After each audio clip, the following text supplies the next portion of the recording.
here I go. So we're still in chapter 12 now, okay?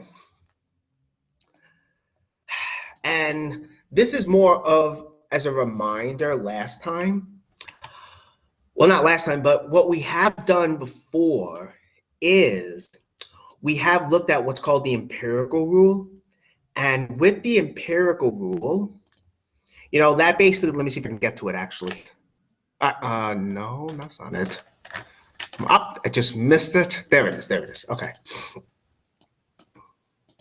Basically, remember, with the empirical rule, that tells you where most of the data lies, you know, what percentage of the data values lie.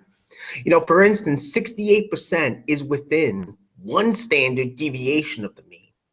95% of the data values are within two standard deviations of the mean, you know, and so on. Let me just remind you what that looks like. So let me just share. I'm just going to share the what do you call it? The textbook page. If I can. Oh, there it is. Okay. You know, if you remember, this is what it looks like. Okay.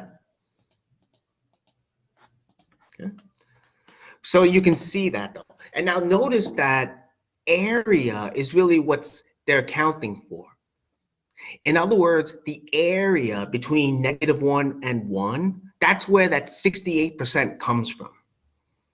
The area for the 95% between -2 times the -2, excuse me, within two standard deviations, you get most of the area. And that's really how we figure out the percentage of data values here. I mean, I did write it in my notes, and I'll get to that. And that's why I'm bringing up the empirical rule again to remind you. What we're going to do today is we're going to consider, you know, what percentage of the data values are here, what percentage of the data values are there. And it's really going to boil down to looking at area. Excuse me. That's what it's going to boil down to. It's going to boil down to looking at area. You know, area under the graph, in other words. And yes, that will involve Z values, you know, Z scores, that is, or standard scores. It will involve that. And so I also remind you here what the Z scores are. You know, again, how I wrote a little bit up here. And also, when you calculate a Z score, you're essentially using this formula, X minus the mean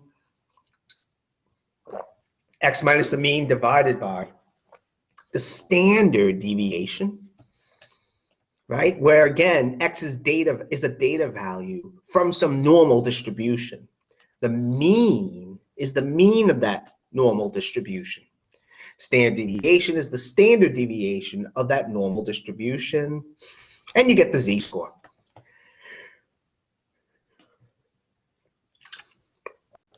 So this is what I was saying.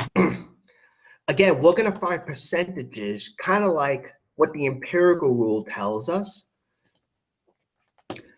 Namely, what we're going to do is answer questions like, you know, what percentage of the data values are less than a certain value, greater than a value, between two values? What percentage of the data values are there? Given a normal distribution with a mean and standard deviation. I mean, one of the examples you'll see, we'll do today, suppose we have test scores where that's out of 10, the mean is 6, standard deviation is 0.3. What percentage of the test scores are less than something, or less than a certain number? You know, it's not so obvious because we don't have all the data in front of us. You know, it's not obvious because we don't have all the data in front of us. However, we have the normal distribution and Z scores we can use to approximate it. And that's what we're going to do. It turns out, though, it boils down to using area. I mean, why that's the case, that takes a little bit of work. So I'm going to skip that for time consideration. But it turns out you could just look at area. And what's also not obvious is that under any normal distribution curve, okay, the area is always 1. So the area under the graph of a normal distribution above the x-axis, okay, that total area turns out to be 1. To prove that takes a lot of calculus. I mean, it's fun, but unfortunately for time consideration, I can't go into that. So that, unfortunately, you'll have to take my word for. So we have that. Okay. And this is, again, just an opening example, so to say. We will use Desmos a little bit, but I'm going to focus mostly on z-scores. I mean, yes, Desmos is very important and very useful, but you should be able to know how to work with z-scores. You know, it is important. I know the book also doesn't go into Desmos. It does go into z-scores. It also shows you how to get area like this using a TI-83 calculator, I think it is. So if you happen to have that, you can do that also. I didn't require anyone to buy such a graphing calculator because I know they're expensive. I understand that. You know, whether there's a pandemic or not, I'm not going to have people buy such a calculator. It's too expensive. And what's nice is we don't have to use that calculator. All right, now, so here's just an opening example. Let's assume the data set we have is test scores. Test scores out of 10. And let's suppose we don't have all the data in front of us, but we do know that the test scores are normally distributed with a mean of 6 and a standard deviation of 0.3. Okay, so we have that. Let's figure out first what percentage of students scored less than 6, which is the mean. So again, we have a normal distribution, right? The data set, okay, the data set is normally distributed. Their test scores at a 10, and the mean turns out to be a 6. Standard deviation turns out to be 0.3. So what percentage of the scores, what percentage of students scored less than 6? So this is really asking you, what is the area under the graph to the left of 0.6? The area shaded in here. That's really what they're asking you. I know it's a little weird, I understand that, but just again, bear with me. I do give an explanation why it turns out to be 50%. Namely, the total area is 1. It's also symmetric about the mean, which is 6. So the graph on the left of 6 and the graph on the right, they're mirror images of each other. And basically, because of that, the area under the graph to the left of 6 will be 0.5. Remember, the total area is 1. So half of 1, which is 50%. So 50% of the data values are to the left of 6, less than 6. Now, here I just go through also how you can use Desmos to find such area. Basically, you're going to work with what I told you not to work with last time, which was that CDF.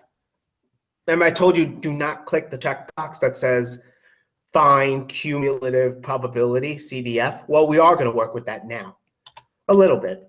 But I mostly want to focus on the z-scores. All right. Okay. Let me get to Desmos. There it is. Okay. So here, again, I'm going to log in. You don't have to, but I'm going to. Here we go. Let me make sure everyone can see this. Good. So here, again, what you can do to get normal distribution, you can click on the keyboard, go to where it says functions, click DIST, then go to normal DIST. Okay. So here, let's work with 6, comma, 0.3. Okay, that's what we're working with now. I'm gonna click and drag and zoom in using this. Okay, zoom in one more time. There we go. Hopefully you can all see that, right? Now, what I'm gonna do is click where it says find cumulative probability, CDF. So I'm gonna click that. And as it says in my notes, you have a min and a max. So let's say I decided to do the area less than 6, okay? That's what I do. The minimum, if you leave blank, you'll see a minus and a figure 8 it looks like. That's minus infinity is what it stands for. It just means you keep on going to the left indefinitely. You know, you keep on going to the left and never stopping. So everything to the left of 6 you would have as this. And we get 0.5, as you can see. We get 0.5. Okay? That's what we get here. All right, that's fun. Now, if you want to get between two values, you could type something for the min and something for the max. You know, if you wanted, let's say, I don't know, between 5 and 6, right? Let me just click and drag this. You can see that between 5 and 6, we get this. It's kind of hard to see down here, but if you were to zoom in, like I'm doing here, oh boy, hopefully you can see that the area stops at 5. The shaded part, that is. So what we have is, let me zoom out. There we go. So we get this area, which turns out to be about 0.49957, so on, from 5 to 6.